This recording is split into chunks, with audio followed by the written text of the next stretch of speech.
and the Lord shall utter his voice before his army. For his camp is very great, for he is strong that executeth his word.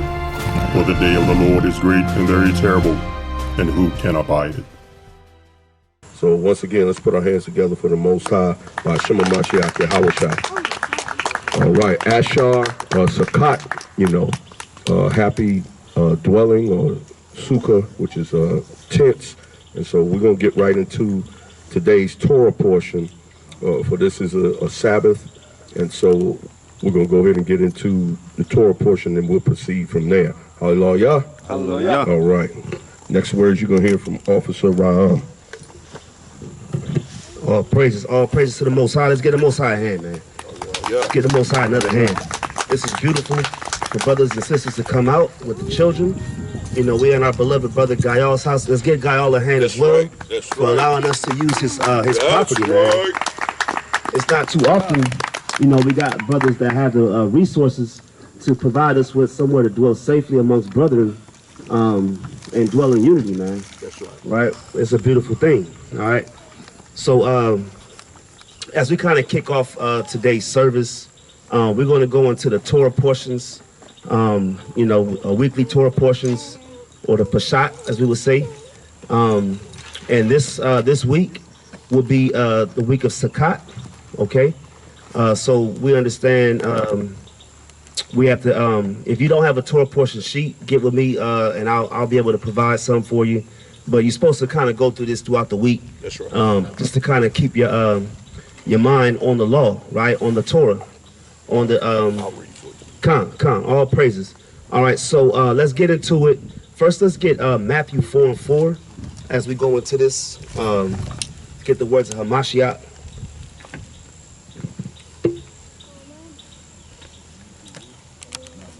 All praises.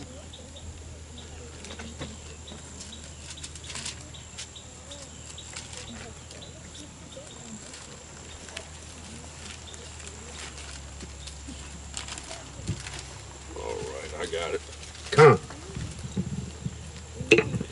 The book of Matthew 4:4.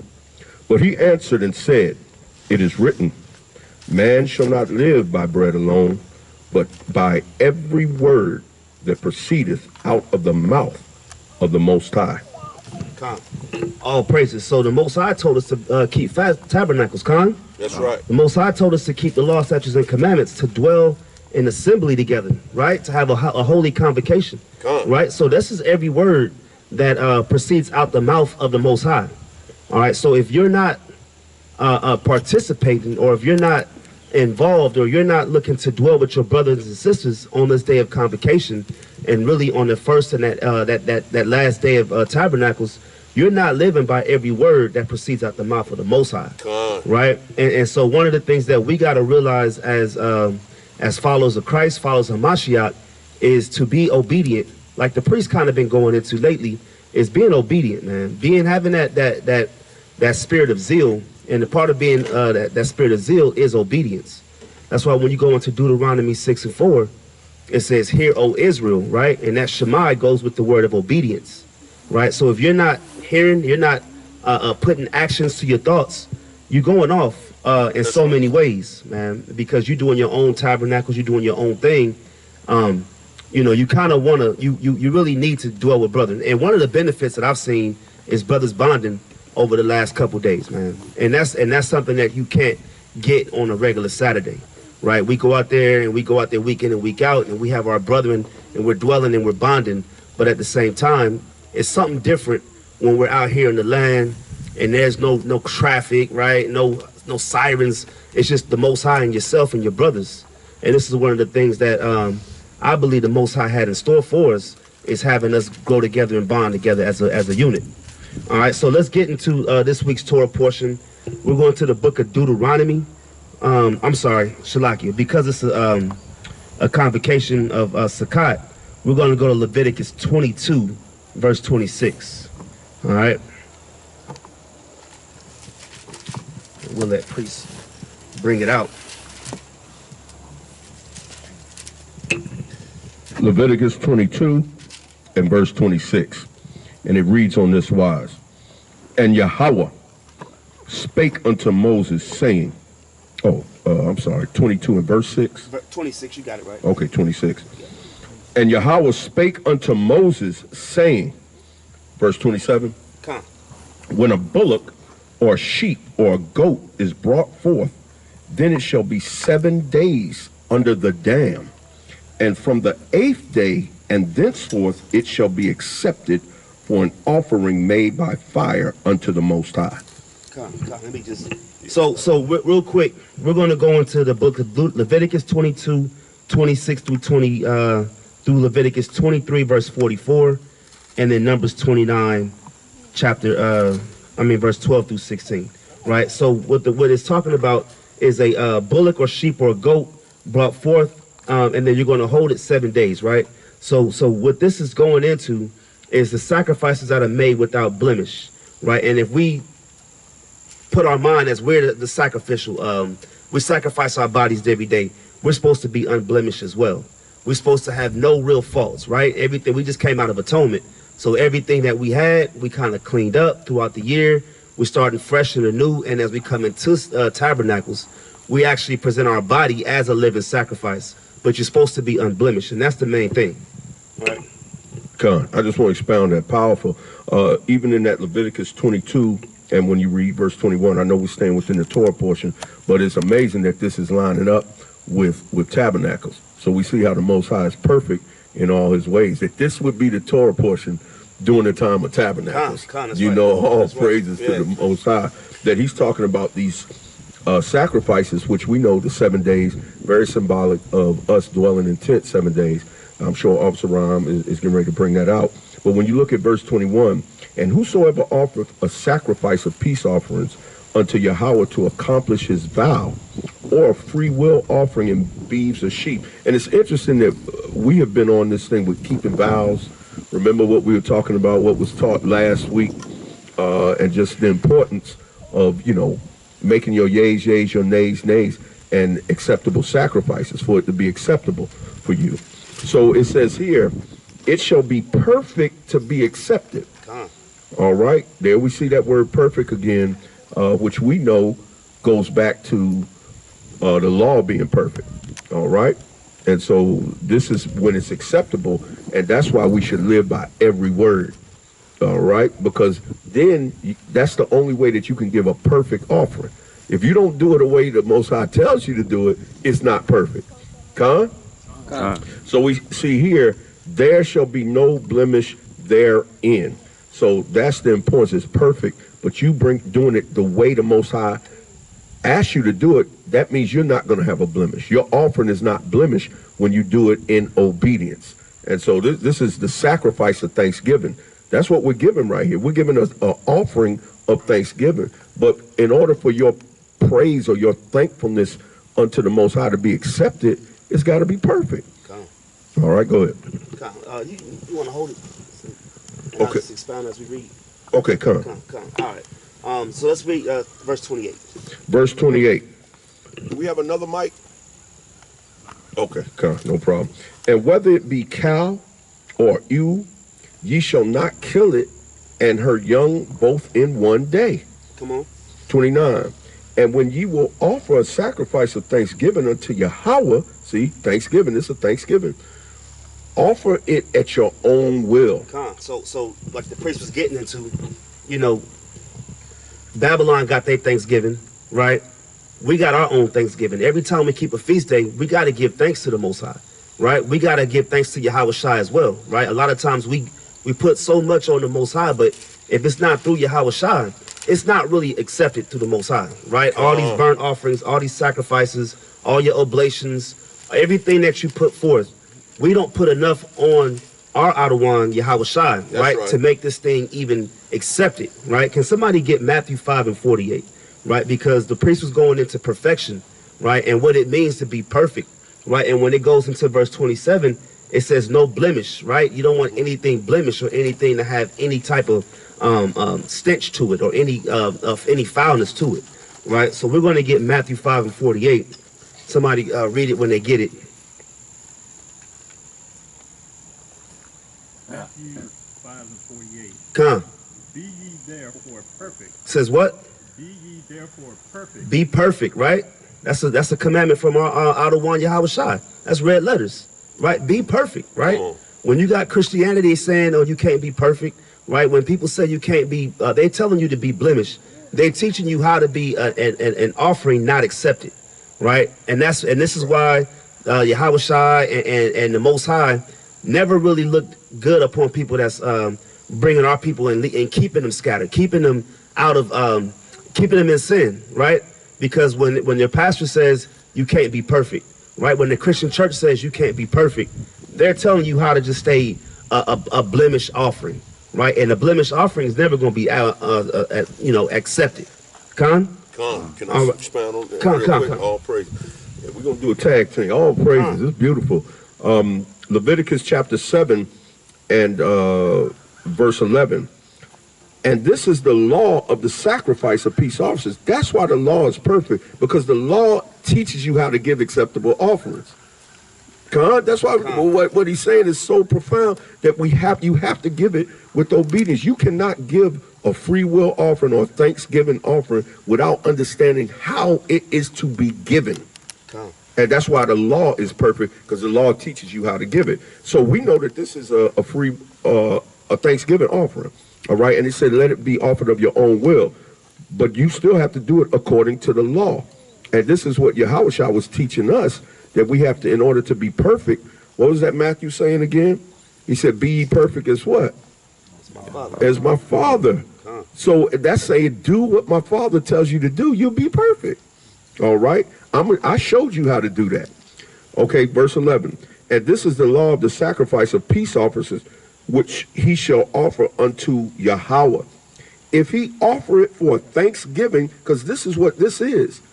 This is a thanksgiving. So if you offer it for thanksgiving, this is a thanksgiving offering, then he shall offer with the sacrifice of thanksgiving unleavened cakes. It goes back to what Officer Ryan was saying. It's got to be with obedience.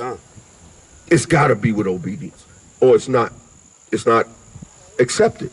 You done gave him a bunch of cake with leaven in it. You done brought him cake with leaven. You gave him a tasty cake with fructose corn syrup and all types of stuff in it. Red dye 40.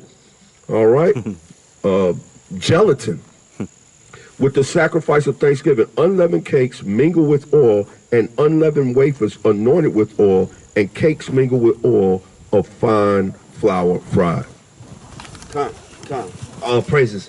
And when you go back to Leviticus 22, can you read verse 27 again? Leviticus 22 and verse 27. When a bullock or a sheep or a goat is brought forth, then it shall be 7 days under the dam. And from the 8th day and henceforth it shall be accepted for an offering made by fire unto the Most High. So when you go into that, right, when I look at sacrificial text, right, when you go back to the law, I always try to put myself and what the Most High and what YAHAWAH'S is saying, and try to substitute the animal for myself, right? So when it says that bullock or sheep, I'm putting myself in there, right? That's right. Now it says the dam, right? Anybody know what the dam is representative of? Bring it out. All right, that's in the Hebrew word. Let me just get this in Strong's real quick. It's ame or LM, right? A primitive word, a mother, right, as the bound of the family, right, in a wide sense. So I'm thinking, why would it say the mother? Why are you putting the bullock and the sheep with the mother, right? Can somebody get me Luke 7 and 35? Beautiful. All right, let's get Luke 7 and 35, and then somebody get me Proverbs 1 and 7. Khan, can you get Proverbs 1 and 7? Because you got to think about it, right? When we're going into ourselves being the sacrifice and ourselves being the offering and being perfect and being unblemished and be accepted, right? To be accepted, you have to have works, right? You have to do things that's going to make you acceptable. You can't just show up and be accepted. That's the Christian church, right? The Christian church is just saying, come as you are, leave as you must. All right, somebody give me that in Luke. I got Luke 7:35. Come. Luke 7:35. But wisdom is justified of all her children. It says all her children, right? Wisdom is the mother, right? So if you're in wisdom and you're keeping the commandments, because, okay, let's get Proverbs 1 and 7. right? Let's try to prove that wisdom is the commandments being kept, right? It's beautiful. This is the book of Proverbs, chapter 1, verse 7. Come on. The fear of the Most High is the beginning of knowledge. The fear of the Most High is the beginning of knowledge, right? Come on. But fools despise wisdom. Fools despise what? Wisdom. Fools despise wisdom. They despise the law. They despise the instruction. That's what makes you foolish. That's right. Right? You have a chance to put the pork down. You have a chance to put away the whoremongering. You have a chance to put away anything that's going to be sinful, right? So when you go back to Leviticus 22:27, you have to keep the commandments, and that word, that 7 days goes into completion, right? So if you're complete in keeping the commandments, then you will be an acceptable offering. Then you'll be an offering that the Most High can accept, right? But if you're not complete, if you stray off here and there, I mean, that's just why you got grace in a sense. You'll be able to make up on that. This is why we had atonement. And then when you go into Tabernacles, that atonement is going to carry over into the next year, right? And it starts with this first high holy day. Okay. All right. So that's it on that. And instruction. And instruction, right? Instruction is the commandments, right? You can't put a baby gate up without the instructions. That's or your right. crib up, right? That's the commandments that the toy company is telling you how to put up the actual gate or whatever the case may be. Anything that has instructions is commandments. The instructions of the Most High are the commandments. All right. All right. So where we at? Let's jump down to verse 30. Leviticus 22 and verse 30. On the same day it shall be eaten up. Ye shall leave none of it until the morrow. Come on. I am Yahweh. Come on. Therefore shall ye keep my commandments and do them. I am Yahweh. 32.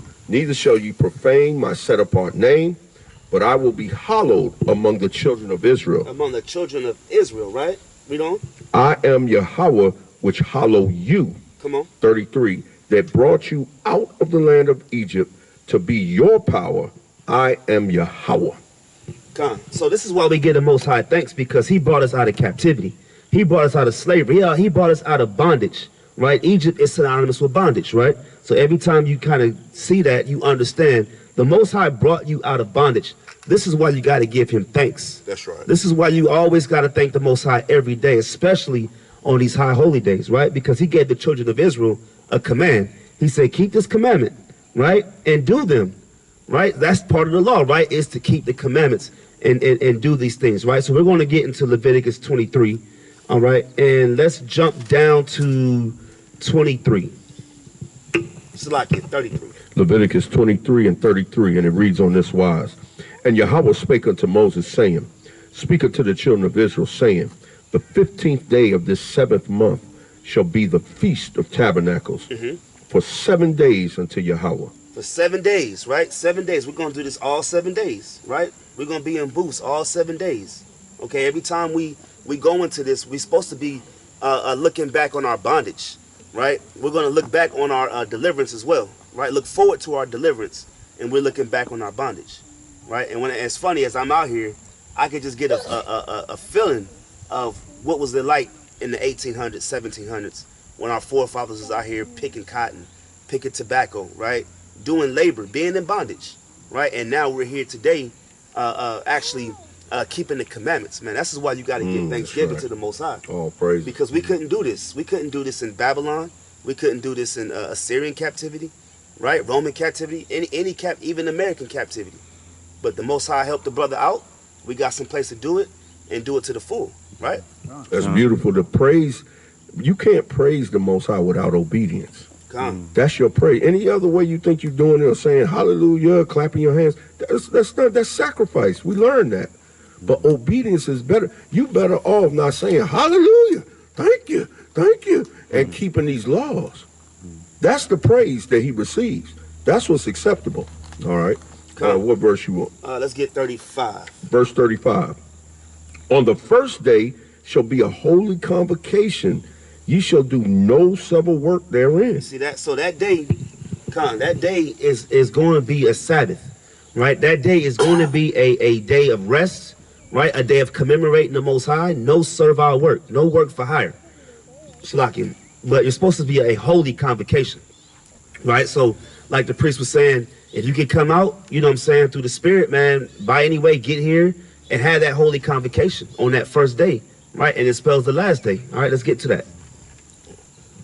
I want to say this too. A lot of people say, well, man, I didn't know it was last minute. You know, when the Most High gave these instructions to Israel, how long did they have to do it when he told them to do it? How long?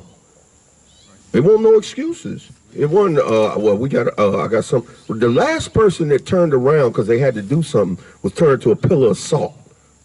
That's the last person that said, oh, wait, I got. Come. And she turned to salt. That's right.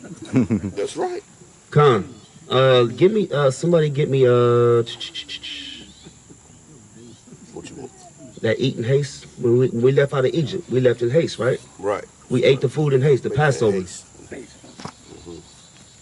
I think it's Leviticus, it's like in Exodus 12.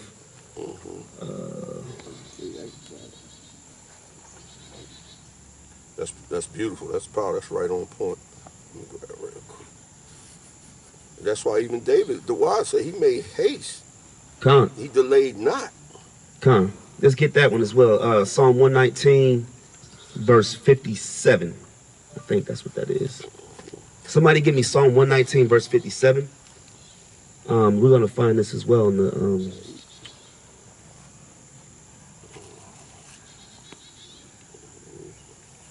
Exodus 12 and 11. Okay, somebody get Exodus 12 and 11. Psalm 119, 57 and Exodus 12 and 11. You got a precept? Bring it out. Bring a it song? Okay, go ahead. Psalms 119, verse 57. Come on. Chest, thou art chest, thou art my portion. O Yahweh, I have said that I will keep thy words.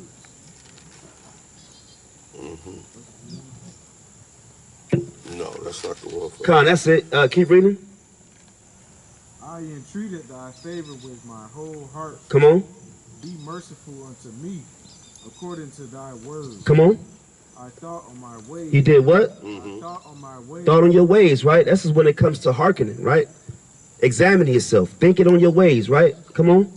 And turn my feet into thy testimony. And that's that repentance, right? Turning your feet into the testimonies of the Most High. Verse 60. I made haste Uh-huh. and delayed not to keep thy commandments. So you got to make haste and hurry up and keep the commandments. Like the Most High was, the priest was saying, when the Most High gives you an order, you're not tarrying, right? Don't tarry, right? Make haste. Hurry up and keep the commandment. Hurry up and make haste and have that set apart convocation, right? It's a commandment of the Most High. That's right. When you think on when you think on your ways, that's like thinking on, okay, what I should do. That's when you're thinking on your, okay, well, I got this in front of this. Oh, no, I'm going to make haste. That's what that thinking on your way. Because that's the first thing that comes to mind. Because most of what the Most High tells you to do is there's going to be something in the earth that pushes against that. There's going to be something else telling you, no, you can't do it. You see what I'm saying? So you got to think on your ways. Which way are you going to go? Which choice are you going to make? Make haste, man, hurry up and do it. Because if you delay, usually, man, the world got you. The world got you if you delay. You'll sleep on Satan. Sleep on Satan. He's going to uppercut you, and your jaw going to be finished. Yeah, because you waited. You hesitated. That's right. That's hesitation. Go ahead. Yeah, I was gonna say, anything that's important to you, you're gonna hurry up and do it, right? You gotta go to the bathroom. You flying through traffic, right? You gotta get some food. You hungry, man? You trying to cut the line in the drive-through, right? Anything that's important, anything that you that you have a zeal for, you're gonna hurry up and do. All right. Who got that other precept? Come on, bring it out. Exodus 12, verse 11. Come on. And thus shall you eat it, with your loins girded, Uh-huh. your shoes on your feet, and your staff in your hand. Staff in hand. And ye shall eat it in haste. Eat it in haste, right? Everything is in haste, man. The time and the season for everything, but when it comes to keeping these commandments and being obedient, man, you gotta hurry up and be obedient. This is why we out there on the streets. every Saturday. We telling our people to hurry up, right, and repent and keep the commandments of the Most High, right? Come back to their law, statutes, and commandments, and hurry up and come back to their heritage, right? That's it on that. Come on. It is the Most High's Passover.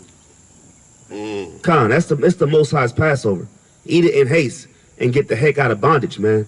Get the heck out of captivity, out of Egypt. And every time you keep the commandments, man, we are a day faster on coming out of this captivity. That's right. Right? So let's get back to this portion. All right, we are at verse 36. 36. Con, 36. 7 days. This is Leviticus 23:36, and it reads on this wise. 7 days ye shall offer an offering made by fire unto the Most High. On the 8th day shall be a set-apart convocation unto Yahweh, and ye shall offer an offering made by fire unto Yahweh. It is a solemn assembly, and ye shall do no civil work therein. Come. Yeah, and we understand we are the sacrifice. We don't have a physical temple, right? But we have the spiritual temple up, That's right. which is each and every one of us, right? So every time we do that, right, and we're afflicting our souls, or we're that sacrifice by fire, you know, we actually go through it every day.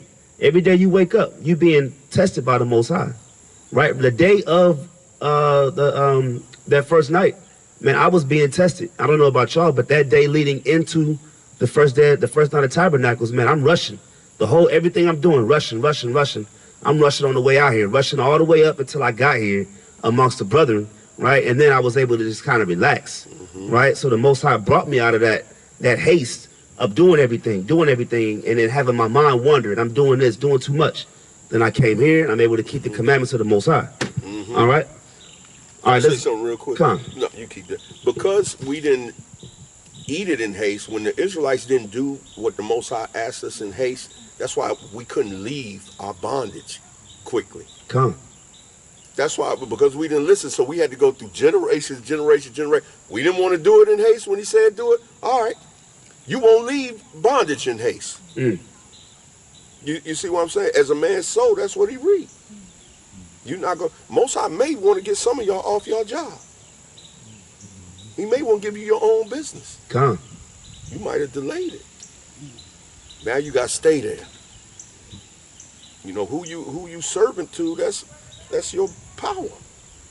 You know the Most High wanted us to be free from Egypt, from the bondage. He wants you to get out of that. The only way you get out of bondage is by pushing up against the oppressor. You got to leave the oppressor in order to stop being oppressed. I yield. Go ahead. Come. Now that's good.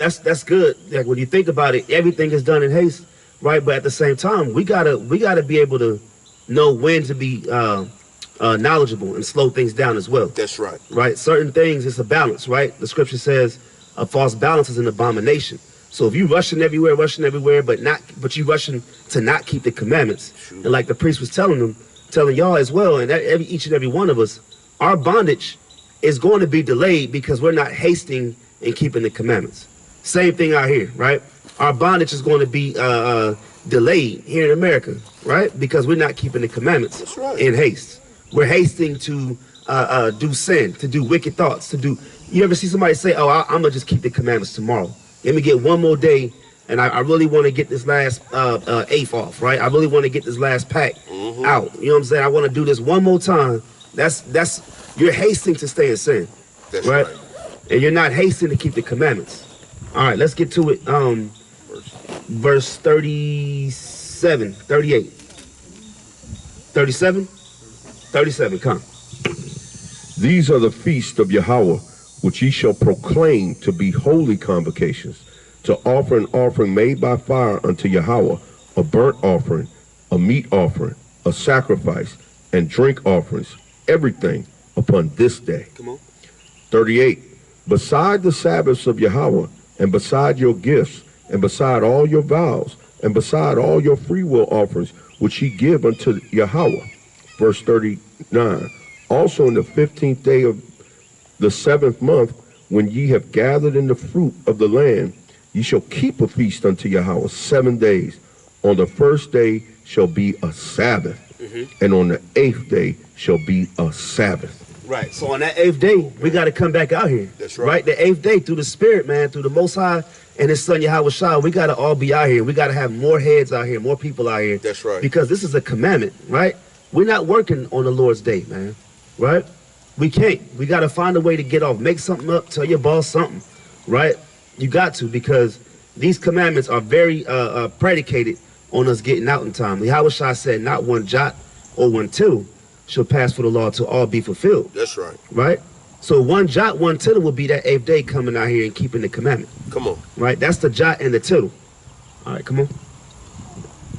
All right. Verse 40. And ye shall take you on the first day the boughs of goodly trees, branch of palm trees, and the boughs of thick trees, and willows of the brook, and ye shall rejoice before Yahweh, your mighty one, 7 days. Come on. And so we gotta do that. Hey, look, we gotta do that. We gotta get the bowls right here, right? And that goes back to being concealed, being covered, right? Every time, if you look at some of these older, even these military shows, right? Every one of they camouflage, they have bowls around it. They have some kind of greenery, shrubbery to kind of hide into the dense forest, right? The same thing as what our people was in the wilderness, and we were in the Sukkot, we were in the booths. We had to stay concealed, right? So just be mindful of that going into tonight, trying to get some bowls on your tabernacle, and just rehearse the righteous acts, all right? And ye shall take you on the first day the boughs of the goodly trees, branches of palm trees, and the boughs of thick trees, and willows of the brook, and ye shall rejoice thereof, the Most High your power 7 days. Notice too that he gave you different options too. Because if you based on the region that you in, man, he's perfect, man. He tell you what type. Look, if you ain't have palm trees, well, you can get goodly trees, branches of, or it says palm trees, and then the boughs of thick trees. So you get thick trees and willows of the brook. And we got plenty of willows, I believe, out here in North Carolina. So, and ye shall rejoice therefore, Yahweh, your mighty one, 7 days. Just like he says, my commandments are not grievous. So he always, he makes provision. Just like if you didn't have a bullock and some offerings, well, you could bring 2 turtle doves. You see what I'm saying? So the Most High always makes a way. So for individuals to say, I can't, or make excuses, Most High always make a way for you to give an offering that's acceptable. 41. And ye shall keep it a feast unto Yahweh 7 days in the year. It shall be a statute forever in your generations.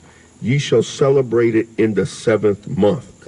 And when it says it says it should be a statute forever, right? You get some Israelites that say we can't keep the commandments in the land, so we're not supposed to keep it at all, right? And that's that mindset that keeps you in affliction, keeps you in bondage, right? Let's get a precept, Judges 5 and 11. Judges 5 and 11. This is for a lot of non-messianics say that. You can't keep the commandment in Jerusalem. The fringes got some kind of mixed material, so they don't wear it at all. Talking about the dye was different and all that. Just don't do nothing. Just don't do nothing, right? Now, how did we get out of captivity? We kept the commandments. Right. Every time the Most High put the Spirit on us to keep the commandments, we got out of bondage. So if we're sitting here saying, if you listen to someone say you can't keep the commandments, you can't keep the law because we can't go back and do it once a year in Jerusalem, right, and appear 3 times a year, then don't do none of it. That don't make sense. It makes no sense. Even if the Most High, on the premise of much is given, much is required, what's more powerful than the word of the Most High? Everything was established on that. So that's the much given. If he's giving you these instructions, it goes back to man shall live, not by bread alone, but every word. So if that's the much that's given, it's got to be some requirement. That don't even make no sense. That's him going against his own word. Who got that in Judges? Come on, bring it out. Judges 5 and 11. They that are delivered from the noise of the archers in the places of drawing water. Come on. There shall they rehearse the righteous act. Right. So anywhere in that drawing water and the archers, right, that goes back to being in bondage, right? Being in servitude, We're going to rehearse the righteous acts no matter where we at. That's right. Right? If we look at Hamashiach, they was under Roman captivity, and they still kept the Passover. Right? They still kept the high holy days. They still sacrificed on the, circumcised on the 8th day. All these righteous acts are supposed to be done wherever you at. Right? That's it on that?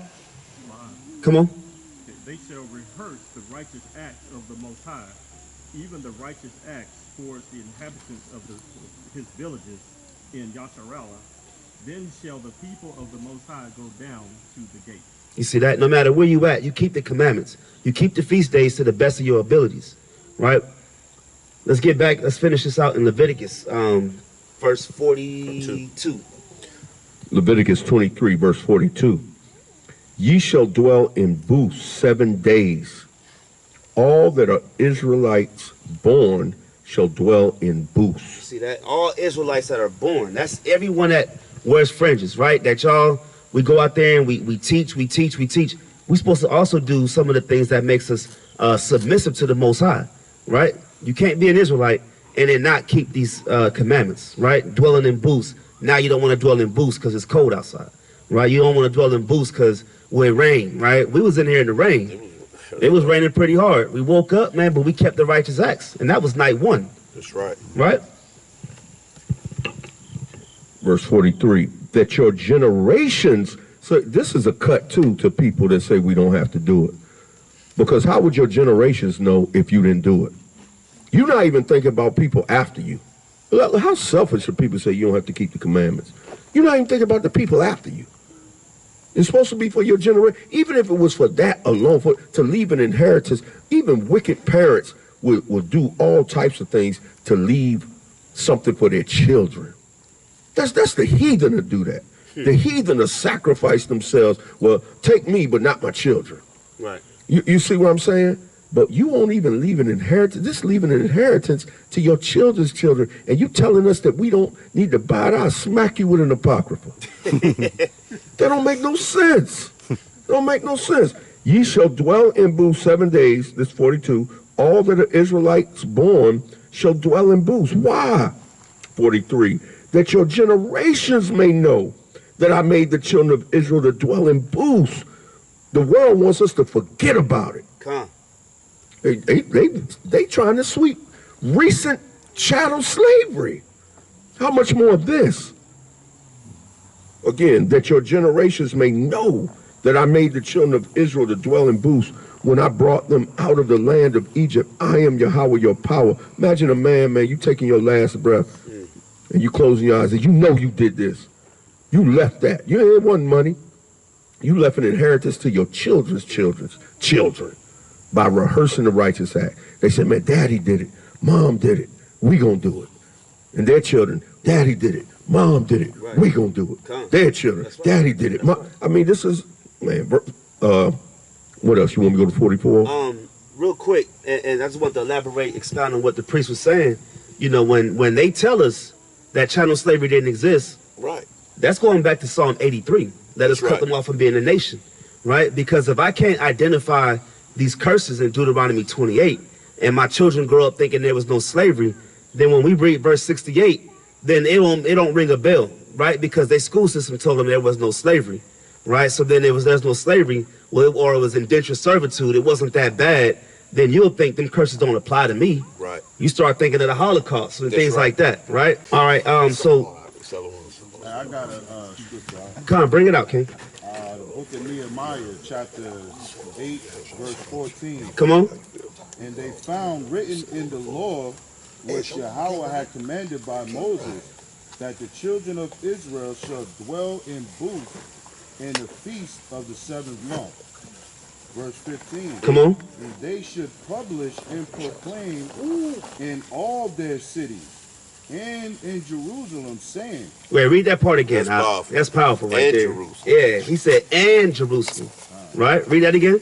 And that they, verse 15, and that they should publish and proclaim in all their cities and in Jerusalem, saying, go forth unto the mount and fetch olive branches and pine branches and myrtle branches and palm branches and branches of thick trees to make booths, as it is written. As it is written, right? So they were keeping the commandments. And I believe that's the Assyrian captivity, right? That's right. So when you in captivity, how is it different, right? How can you not keep the commandments when you sin and they did it in hardcore bondage and slavery? At least we got a backyard where we can do these things. You got brothers that really tell you can't keep it because of whatever reason, because they lazy. You know why? Because they think this is their rest. This is their rest, and this is not our rest. They think this is their rest. That's why they're not doing it. Come. Hey, look, imagine if brothers had to go out here and chop these trees down and build the actual booth that we had to build in the ancient times. That's right. Yeah. That's right. I mean, it'd be a lot worse for brothers out here, man. Come. Yeah, it would be. Because we actually did that, right? right. We went back and we cut trees, and we had to do some real carpentry work, like the brother was bringing out, and make our own booths and make our own Sukkots, right? So that's it on that, right? Let's We finish. ain't had no luxury tent. Nah, no luxury, no duplexes, no apartment. Yeah, condo over there. All right, let's finish verse 44. Verse 44, and it reads, and Moses declared unto the children of Israel the feast of Yahweh. Con, this is a feast day, right? This is a feast day. So we're going to go through scripture, but we're going to turn up as well. That's right. Right? Because look, this thing is not grievous, right? This place is not grievous. I mean, this truth that we're in is not grievous, right? Everything that we do is for the Most High, right? But we can have fun with it too, right? And I wouldn't trade this for anything in the world, man. That's right. Right? Any feast that I had in the world, I looked forward to it, right? Now we got to treat our children and have them looking forward. My son told me today, this is his favorite feast day. Well, no, he said Hanukkah, right? He said Hanukkah. It's all them gifts. Yeah, all them gifts. Yeah. But this is my favorite feast day, right? I love the Tabernacles. I love being with my brothers for 7 days, man. That's right. Right? Having a feast 7 days. Look, Christmas is only a day. That's right. Right? Thanksgiving only a day. That's right. We got a whole week to celebrate. That's right. powerful, man. That's the Most High. That's right. You wanna Look, say something? yeah, real quick. The Most High gives us way more days off. Come. You know, we look at days off from work, but the Most High gives us way more. Every week we're resting. If it was up to Esau, you never have a day off. You see what I'm saying? It's only because of the Most High that you don't have that whip across your back. It's only because of the Most High you ain't got that iron yoke on right now being dragged around. But look how the rebellious Israel is when you free and won't obey. You ain't got the chance. They made you to do what they wanted you to do, the enemy. Now you free and you still doing. That's how you know that yoke of iron, he said, until it destroyed you. That's how you know how people destroy. Because it shouldn't be no room out here with tents. Right. It shouldn't be no room out here with tents. There should be tents everywhere. You see what I'm saying? So it's real important, man. We have lost a lot, but it's going to take that remnant the elders always talking about, and the scriptures are talking about. It's going to take that remnant, you know, a portion from a portion, to make sure that we're doing it. Think about how the Most High has called you and how great his words are to have us to come and do this today so that we can leave something to our children. It ain't about that paper with white faces on it. That ain't nothing. That's going up. That's right. You know, you talking about cryptocurrency, all this other stuff. Man, all this stuff is going up in flames, man. The only thing that's going to last is what you do unto him, man. That's the only thing that's going to last. This is going to speak for us. Obadiah keeping the peace. This speaks for him. You know, when he was here, he was doing it. You see what I'm saying? That's the only thing that's going to speak for us after we leave here. You know, well, you don't do it after you go and say, yeah, that's a wicked Negro, man. He ain't do nothing, the Most High said. Yeah, that's your inheritance. That's what you want to leave behind. Come. Hey, real quick. Go ahead. You know what I'm saying? We still got to keep in mind that these are holy convocations. Come. And we're supposed to come together. That's right. You know what I'm saying? To make ready to dwell amongst each other in the wilderness. You know what I mean? In the spirit of peace. Right. Because that's the only time where our enemies won't really attack us. That's right. Is when It's we're heavy. together. That's right. That's heavy. That's right. And it's in those feast days that we're going to have the protection. That's right. And that's why the Most High wants us to do it now. So when you get out of it, you don't want to, you know, you haven't been doing it. You don't keep the first day, then you keep the second, then it's spotty. We got grace now to get it right, man. We got to get it right. So that's when that's what Sukkot or Sukkot, this is Tabernacles. This is why he prophesied that he would send YAHAWAH'S to dwell amongst us. Emmanuel, to dwell with us. That's symbolic of booths. That's right. Tabernacling with us. You know, when he came in Jerusalem, it was the Feast of Tabernacles. That's right. He wanted to be with his people, and he would only be with his people where? At the place that the Most High shall choose to put his name. That's why YAHAWAH'S, I'm gonna tell you, this is just another. I want to just reveal this to you. YAHAWAH'S didn't keep Passover with everybody. That's right.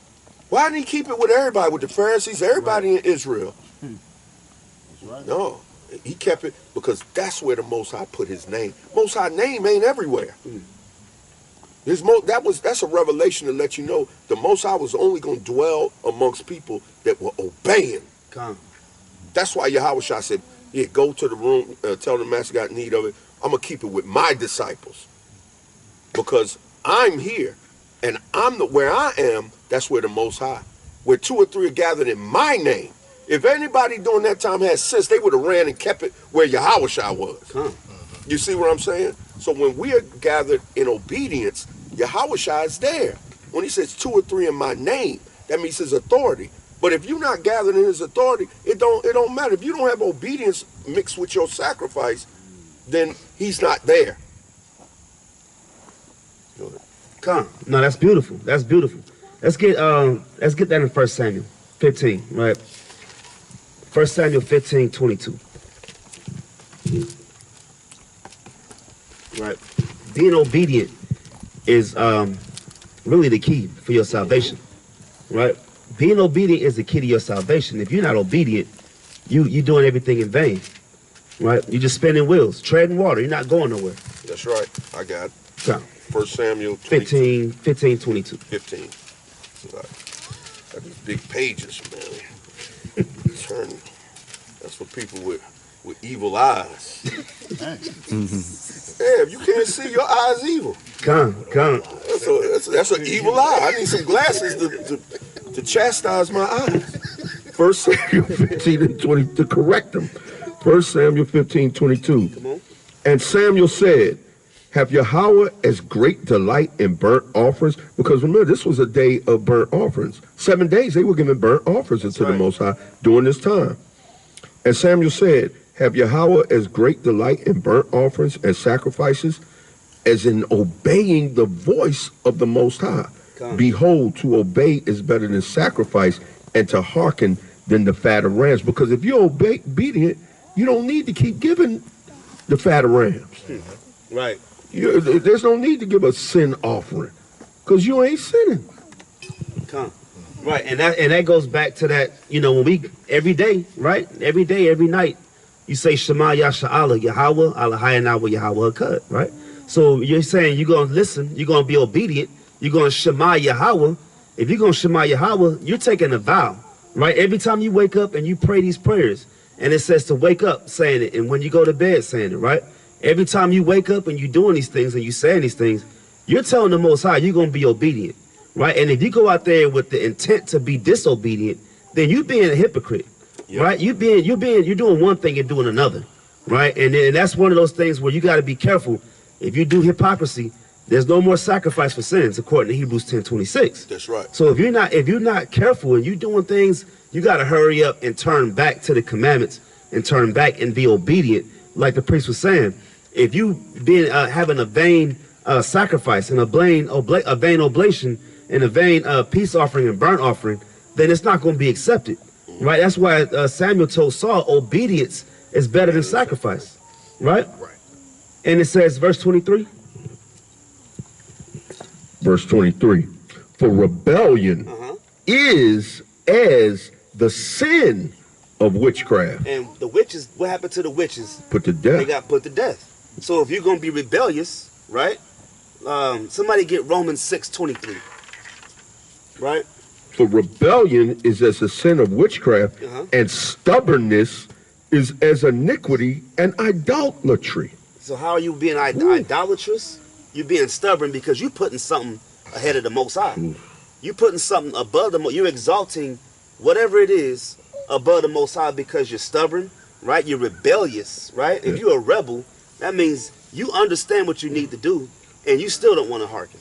You kicking against the pricks. Hey, that's a serious sin, man. It says rebellion is as a sin of witchcraft, right? Come on. That's right. Because thou hast rejected the word of the Most High, he hath also rejected thee from being king. I was gonna say, look, that's the Most High's anointed. That's the first king of Israel, right? Saul. He rejected Saul from being king because of his rebellion and his stubbornness and his idolatry, right? So what about other one of us out here, right? Because the king was anointed, right?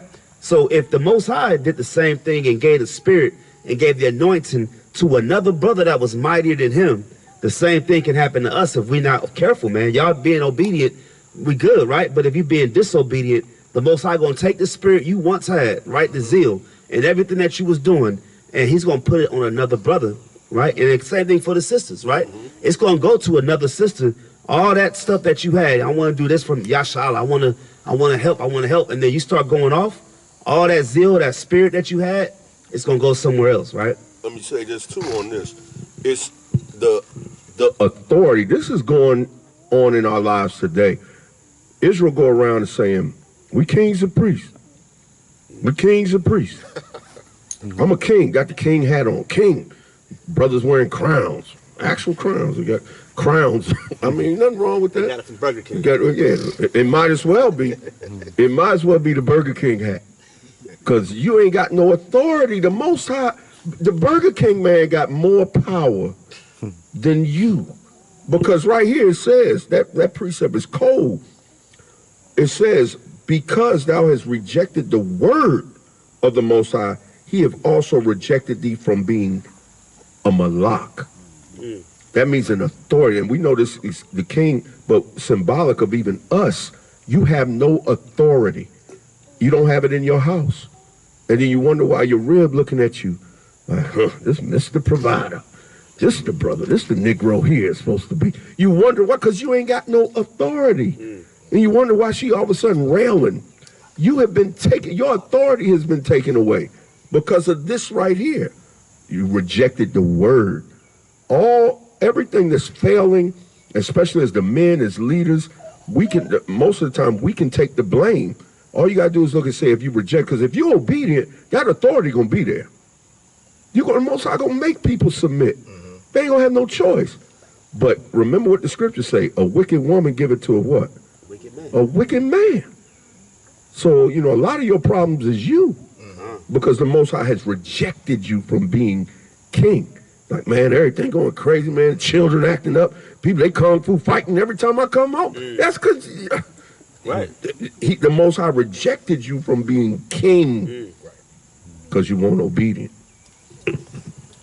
Con, who got that in Romans? Romans 6:23? Con, bring it up. Romans 6:23. For the wages of sin is death. So the wages of sin is death. And that goes back to 1 Samuel 15:23, when it says the rebellion is as a sin of witchcraft. That's right. When them witches got put to death for being a necromancer and doing all this wicked, being warlocks or whatever, the same thing is, the sin that we commit. If you commit sin, it's what? Read it again. For the wages of sin is death. And it says the wages. So when you wager something, you making a choice, right? You can't, you could stumble into sin. You didn't know we was eating pork was a sin when you was in the world, right? You didn't know putting tattoos on your body was a sin, right? Shaving your face and not wearing your fringes and not keeping the Sabbath. But once we came into this truth, right? And then you progress and you learn every week, something new every week, right? You're going through this is why the Torah is so important, right? Because when you go through the laws and when you go through the commandments and the statutes, you educating yourself on what to do and how to keep these feast days, how to keep the high holy days, right? What is sin, right? And you going against the Most High. Now there's no, look, as long as you got this Bible and you got your brothers here, there's really no excuse on why you can't keep the commandments, right? Because we teach each other all the time. We kick scripture, we kick doctrine, right? We understand these things. Right. So we always learning from each other, man. But the problem is our people are rebellious, right? And that's the wages of sin, okay? Real quick, and I want to get to this the second part of the Torah portion, if I could. Yeah, take your time. Okay, we're here. come. 7 days. All right. We got a couple more to go. We here. All right. So this will be the Haftarah, the Haftarah of the Torah portion, right? So let's get to Zechariah chapter 14, verse 1. And we're going to read straight through to verse 21.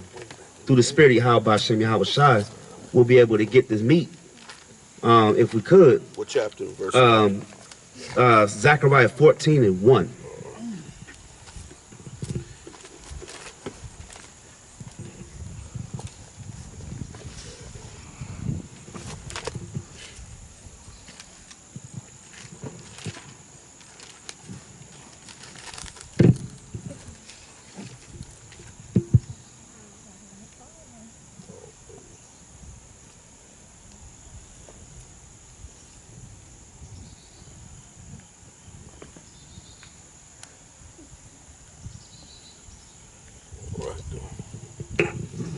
Oh, Lord, yeah. Book of Zechariah 14 and verse 1. And it reads on this wise: Behold, the day of Yahweh cometh, and thy spoil shall be divided in the midst of thee. Read on. Come on, yep. For I will gather all nations against Jerusalem to battle, and the city shall be taken, and the houses rifled, and the women ravished, and half of the city shall go forth into captivity, and the residue of the people shall not be cut off from the city. All right, so we said a future prophecy right here, right? A future prophecy of things that's going to come, and the Most High is going to gather all nations against Jerusalem, right? All nations, what we see it here, right? We got our young brothers getting shot by the Chinese man in Georgia, right? We got Esau on our back every day, right? We got Moab selling us fake food, right? Selling us rats, right? Making it orange chicken, right? You got they doing that. They putting rats and they putting orange sauce on there, and you think it's chicken, and it's the rats in the back. Man, they doing that, man. These hole in the walls, but they doing it in our neighborhood. They're not doing it at PF Chang, right? They're not doing this at Benihana, right? They doing this in the hoods, right? And then you got, of course, you got the Hamites. They selling us cigarettes, right? Further in our destruction, right? You got all these doctrines coming out, things like that. These are all these nations coming against us over in these last days, right?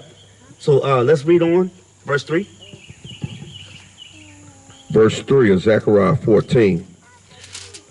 And it says, Then shall Yahweh go forth and fight against those nations, as when he fought in the day of battle. Right, so Most High is going, look, the Most High is going to come and deliver us, man. He's going to come and sanctify us and keep us in a salvation mindset, right? We got to stay with that mindset coming in to every feast day, right? You never know. This may be the day. It may be tomorrow.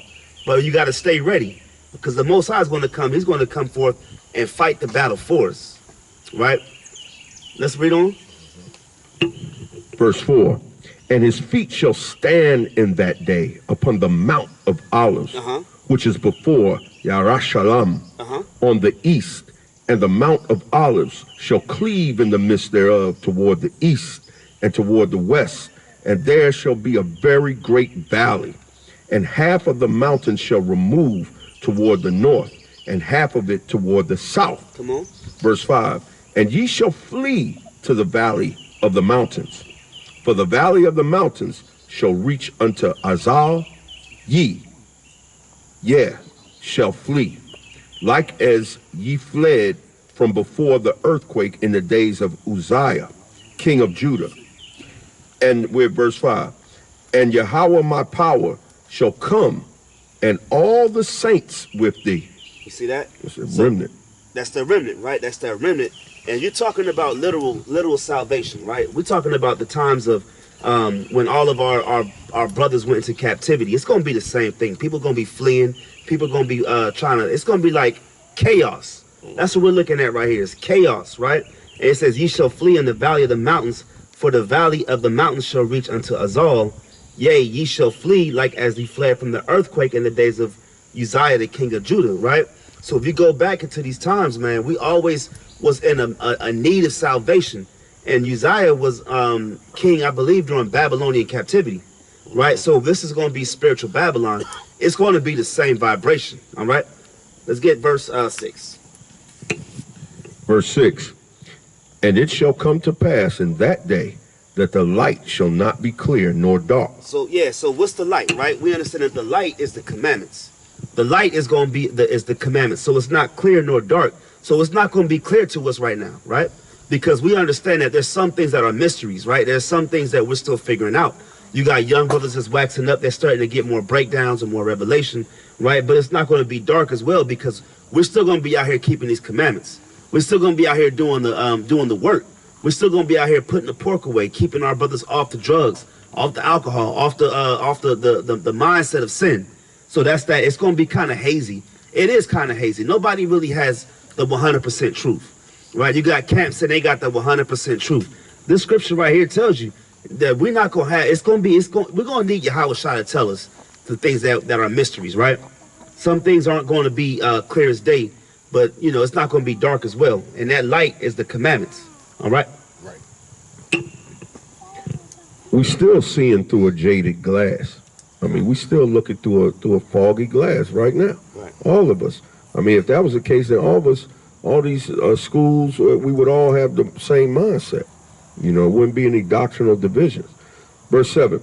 But it shall be one day which shall be known to Yahweh, not day nor night, but it shall come to pass that at evening time it shall be light. Come on. Now, think about that. At evening time, even like, you know, you talking about a thief in the night, Right. is really the light coming to get you. That's your, I was shocked. He going to be the thief in the He night. going to be the thief in the night. That's right. But, you know, the time it shall be not light.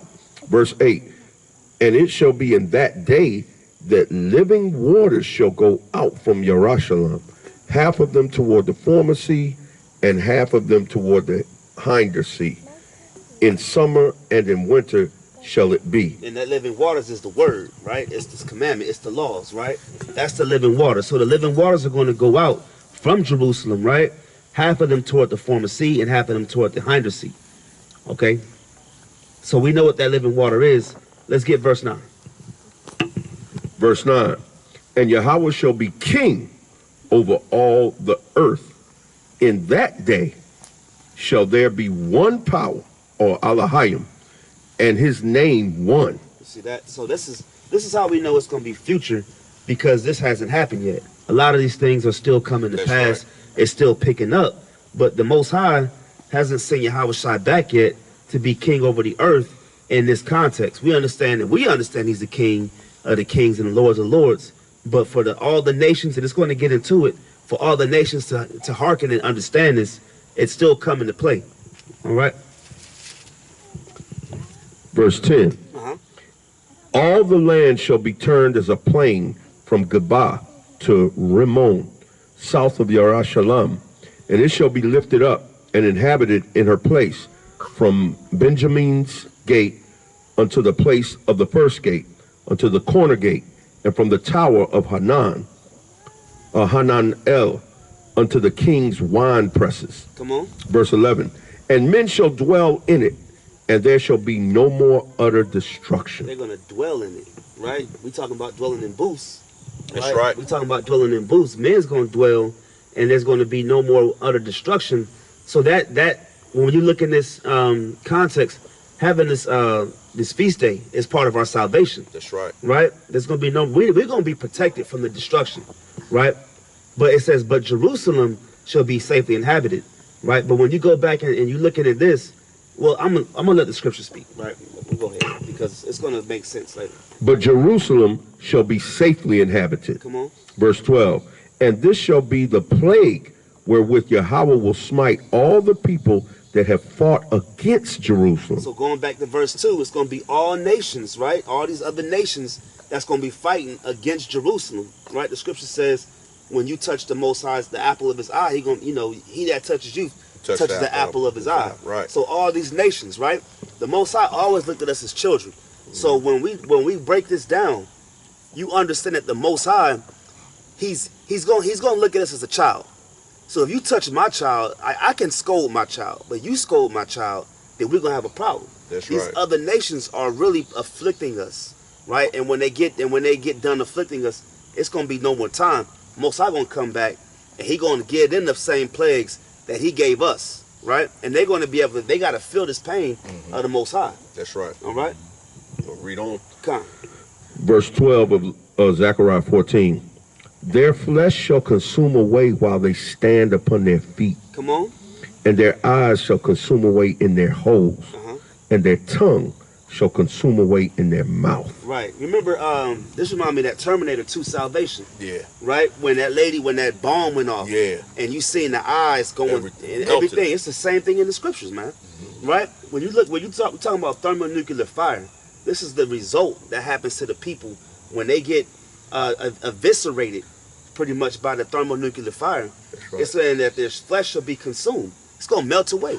Right? All these things are going to happen to the other nations that's coming against the Most High. All right? Come on. Verse 13. And it shall come to pass in that day that a great tumult from Yahweh shall be among them, and they shall lay hold every one on the hand of his neighbor, and his hand shall rise up against the hand of his neighbor. Hey, this is like every 2012 movie, every end day prophecy movie, every end time zombie apocalypse. That's right. You're gonna have people literally putting other people to death for their resources, man. That's right. Right? They're gonna be going through stealing, jacking cars. It's gonna be a lot of anarchy and chaos. Like the purge. Like the purge. It's gonna look just like the purge, man.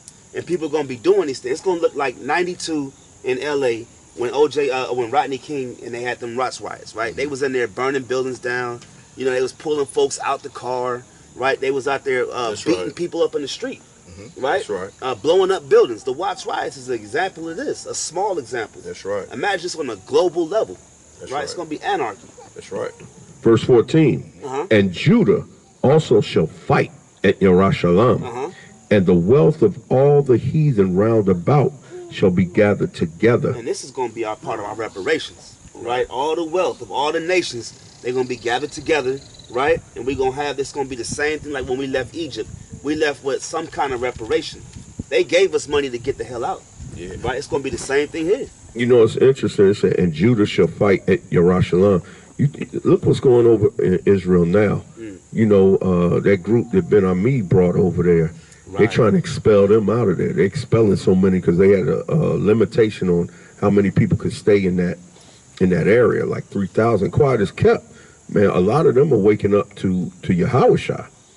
You know, a lot of them are waking up in that community. Everybody just, you know, is not what they call Old Testament only, you know. And it makes me wonder, man, you know, there's a lot of Judites over there. That's right. They got a lot of Judites in Israel right now. So that's interesting. And Slaki, that goes back when you said they waking up. They waking up.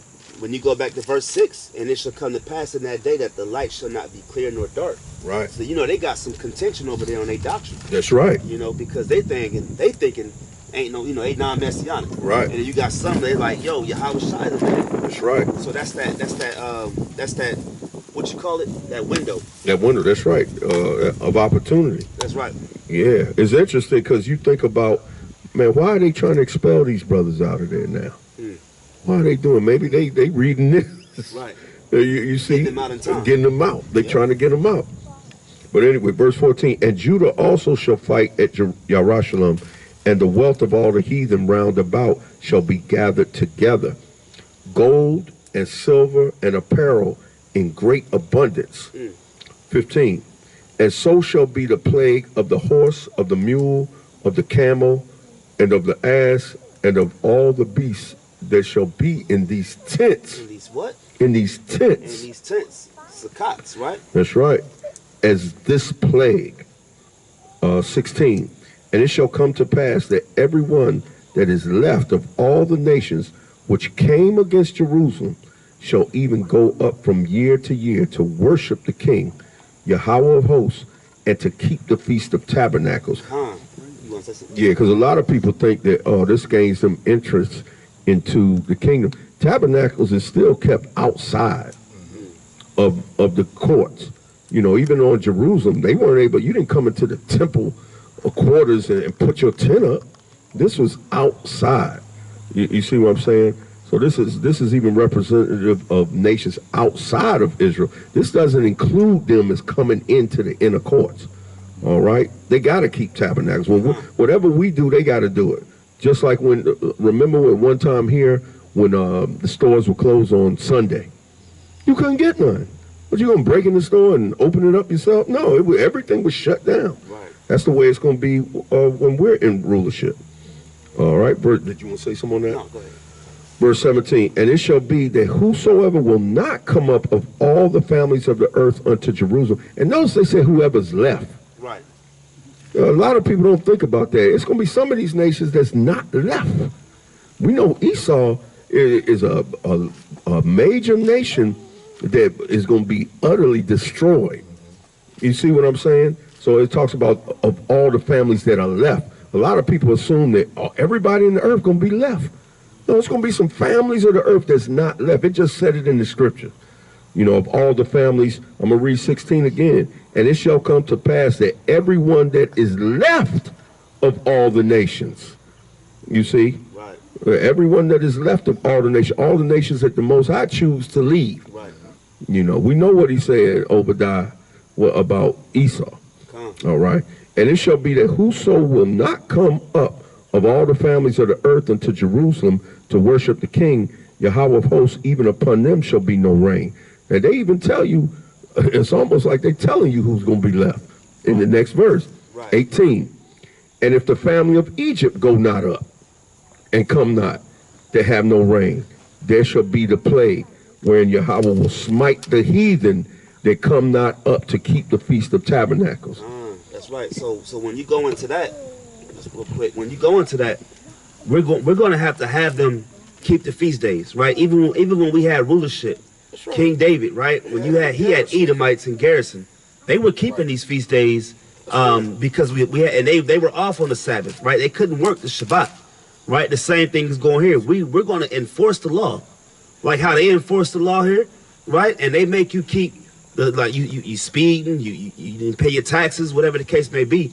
They're in rulership, and this is their heaven, this is their kingdom, but they're enforcing the laws on us as well. The same thing's gonna happen, right? It's gonna be a role reversal. Well, we're gonna be on top, and we're gonna be instituting, no pork, right? No shrimp, no lobster, right? You gotta keep the Feast of Tabernacles, right? You gotta keep the Sabbath, right? But we're gonna be in rulership. So you're gonna look at it, you're looking at an ethnic hierarchy, right? You're looking at people as they're gonna be in power, but we're gonna literally have them in subject and worshiping the Most High. That's right. They gonna have to worship the Most High. They got to. That's right. This is in the kingdom, though. That's right. Right. How you gonna have handmaids and servants if they don't worship the Most High? Right. Nursing mothers. They're gonna worship the Most High. Come. All right. Let me say something real quick. Yeah, and the brother Rhyme, he had actually hit on a good point about 5 minutes ago about movies in Hollywood. And not to stretch it out too far, but the movies that Esau always make, right. You know, like the 10 Commandments and the Parting of the Red Sea, that happened. Every generation, this man makes a movie, okay, about our history and about the things that come. He doesn't make this stuff for no reason. You know, it's like the 10 Commandments, just like things he's showing now about the world ending, because we're living in that time now. This man doesn't make movies, okay, just for nothing. It's Satan dwelling all through Hollywood, man, and in that movie industry also. Okay, that they may put a little couple things in there every once in a while, just like the movie Superman. Right. Okay, when they show you when you go back and look at that movie Superman, okay, of the very first one, okay, when he was a little baby, came from space. Okay, always the three men that was his enemies. That was supposed to have been the 3 wise men. Them three guys that was in black. Jor-El, whenever he went back to his father, that's right. Okay, that's also had been the Most High. Superman was really supposed to be YAHAWAH'S. Okay, and when you look at the whole movie in the totality, he's coming to do what? Save the earth. But in part 3, I think they showed just a little bit, okay, about Israel when Christopher Reeve was carrying Richard Pryor, and that's supposed to have been the children of Israel. They used one dude, one Israelite in that time, and that went right over people's heads, man. Okay, Superman supposed to have been coming back to save the world, but what world, man? Okay, you think about it. The 3 people that was his enemies, that's supposed to have been the 3 wise men. Okay, and Jor-El, he always went back to his father, asked him something. Jor-El, All right, and that's something in Hollywood that slipped right through a couple of Negroes' eyes, man. All right, and he was carrying Richard Pryor, okay, which represented the children of Israel in one of the advertisements, meaning he's coming back for the black people, man. Okay, could have had a cracker, could have had a cracker that he was holding. Could have had Robert Redford, you know, holding his arms. Oh, okay. All right. Okay. Damn, my fault. Okay, I forgot. Okay, my fault. I don't want to get on a rant. Okay. All right. That's it. That's just food for thought, King Ryan. God, that's right. That's right. All praises to the Most High. Hey, but like the elder was saying, all these movies, man, they telling you something, man. They telling you something every time you got to watch with the eye of an Israelite, right? You got to watch with your eyes, man, and understand what's being portrayed and what's being put out there. That's right. That's why I was able to look at that Terminator 2 and was like, wait a minute. There's something about this. When they had blew the whole world up and you seen the skin melting and they was at the park playing in the swings and on the slides and they just took everybody out. That's what the Most High is going to say on America, man. Right? All right, let's finish this out. I got a few more, then I'll be done. We at Zechariah 14 and 18. Zechariah 14 and 18. And if the family of Egypt go not up and come not, that have no rain, there shall be the plague wherewith Yahweh will smite the heathen that come not up to the feast of Tabernacles. Now think about how heavy that is. Look how important Tabernacles is. To the point where the Most High say, if the heathen don't keep it, this was a feast for us. And he gave it to us to keep it first, to enforce it. How you think he feel about you not doing it? Right now. This going to be the portion of them that don't do it. This other heathen. And our people going around still, again, it's amazing. You're going to be keeping feasts in future prophecy, but you don't have to do it now. That don't even make, you don't get to keep this in future prophecy if you don't do it now. What are people do? I'm not going to keep Tabernacle. All right, well, let's see. Well, he's going to smite the heathen that come not up to keep the feast. What do you think going to happen to you? And this is in the future. This is future prophecy. That's just crazy. And real quick. Go ahead, bring it out. When the Christian church, they say, when you see these debates, and the Christian church says, Christ is my tabernacle. Yeah. Christ is my Passover. Yeah. Just ask them what it looks like. Right. What does it look like? How does it look when you keep I said, do you keep the Feast of Tabernacles? Because it says you're supposed to keep it. And they'll say, well, we don't have to keep it anymore. They can't show you that. There's no place in Scripture. They can't show you where you're not supposed to keep it. Then you start prying and you start pulling the layers back. And then they'll say, well, Christ is my Passover. Christ is my tabernacle. Ask them, what does that look like? What's the work on that? Right. You just don't do anything? Right. No, you have to do something. Faith without works is dead. Right. So if Christ is your Passover or your tabernacles in this case, or any of the high holy days, your Day of Atonement, and you're not doing anything, and you eating on the Day of Atonement, and you saying Christ is my atonement, that don't sound right. That don't even look right. You eating, you at Golden Corral on the Day of Atonement saying Christ is my Day of Atonement. Right? You sleeping in your bed on the Feast of Tabernacles, and you say, yeah, Christ is my tabernacles. Right? That don't make sense. Right. There's no work behind that. You just talking.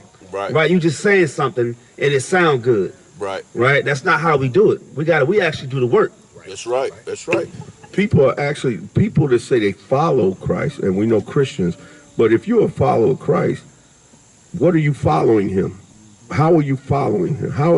When we play follow the leader, you doing what the leader does. So how are you following him if you're saying, well, he's my feast, so in him are all the feasts fulfilled? Do you follow him? Because there's nobody in the Bible that said that they were actual followers of Hamashiach, the apostles. There were none of them that did what you're doing right now. It's none of those that followed him. Let's just stick with the ones that followed him. Now, we know, I could see if you said you're not a follower of him. Right. But now you say you follow him. Well, let's look at the ones that followed him. Nobody that ascribed to YAHAWAH'S did what you're saying we should do. Or they never spoke about him in that way. Nobody. Man, should I believe you? or those that actually followed him, that kept the Passover. Even the Apostle Paul, keeping the feast after his death, burial, and resurrection. He said, let us keep the feast. That's right. So this, I mean, man, it's to the point now where you just got to stay. You can't conversate with a fool no more. There ain't no sense of us talking about nothing no more. I mean, we know people on the street, we see them, they talking to themselves, they acting like zombies. Hey, don't nobody pay them no mind. Right. You just walk right by them. How many people you done walk by on the street in New York that you knew had spirits on them that was bugged out? every day your way to work, you just, okay, that's what they gonna do. We gotta stop with all this debating people like that. Right. We gotta stop, man. That's not in the text. That's just not common sense. It's nonsensical. We got to stop wasting our time, and we got to keep the feast. You want me to read verse 19? Yeah, we're going to stop at 21, yeah. All right. This shall be the punishment of Egypt and the punishment of all nations that come not up to keep the Feast of Tabernacles. So you ask these people to say we don't have to keep it. Oh, and then you read this prophecy. Oh, we'll be keeping it then, no. Right. No, you won't. You won't. You haven't done nothing to get here. Right. You will not be keeping the Feast of Tabernacles, my brother. Verse 20. In that day there shall be upon the bells of the horses holiness unto Yahweh, and the pots in Yahweh's house shall be like the bowls before the bowls, Salakia, before the altar. 21. Ye, every pot in Yerushalayim and in Judah shall be holiness unto Yahweh of hosts, and all they that sacrifice shall come to take of them. This is showing you the ethnic hierarchy too. That's right. And see if they're in. And in that day there shall be no more the Canaanite in the house of Yahweh's host. That's a hierarchy. Get the Hamite out. Right. He cannot come in here. No, ain't no stinky foo-foo. None of that stuff. You don't want to smell no feet up in here. Nothing. Right. Come on, you go to a hermetic spot, you know that ain't our culture, man. It smell like death. It smell like pure death. Go ahead. No, and that's basically what we're getting into, right? The Canaanites gonna be out the house, right? We're gonna be having them literally back in that lower estate, in the dust, right? Being a slave, right? A servant, right? But look, the last part it says, Curse. Remember, curse be Canaan, servant of servants. Servant of servants. That's what I was getting. Yeah, that's right. Go ahead. That's right. Curse be Canaan. So they're gonna go back to that lower estate, That's right? So when we're saying these other nations will be servants in the kingdom, right? And we're gonna have to bring them to Jerusalem, right? Bring them to Jerusalem.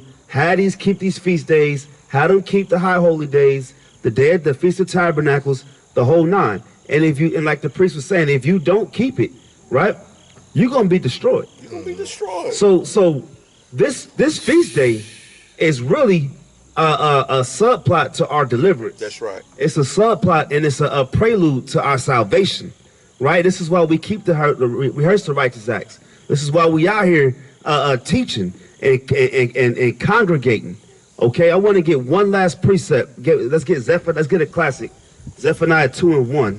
That's right. Okay, and then we're going to end it on that. Zephaniah 2:1. Whoever got it, bring it out.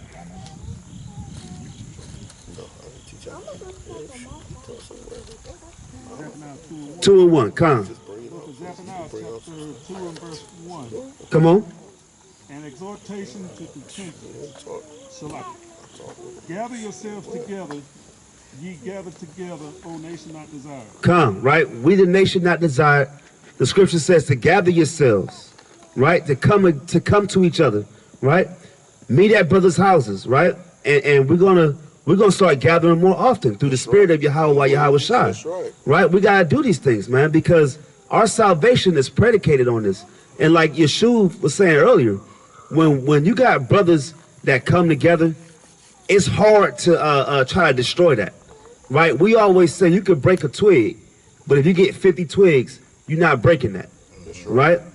Individually, if you a keyboard gigabyte, right, and you out here on your own internet highways and byways, bringing it out with memes and whatnot, you're not doing the work of the Most High. You're not gathering yourselves. You're like, there's no contingency. See, the beauty about this, when we come out, we have contingency plans, right? We have times where we literally say, all right, if in the case of an emergency, we're going to meet here, right? If all hell break loose, we're going to do X, Y, and Z, A, B, and C, right? But when you by yourself, there's no contingency plan, right? You don't have anything to hang your hat on. There's no support, no resources. You on your own, right?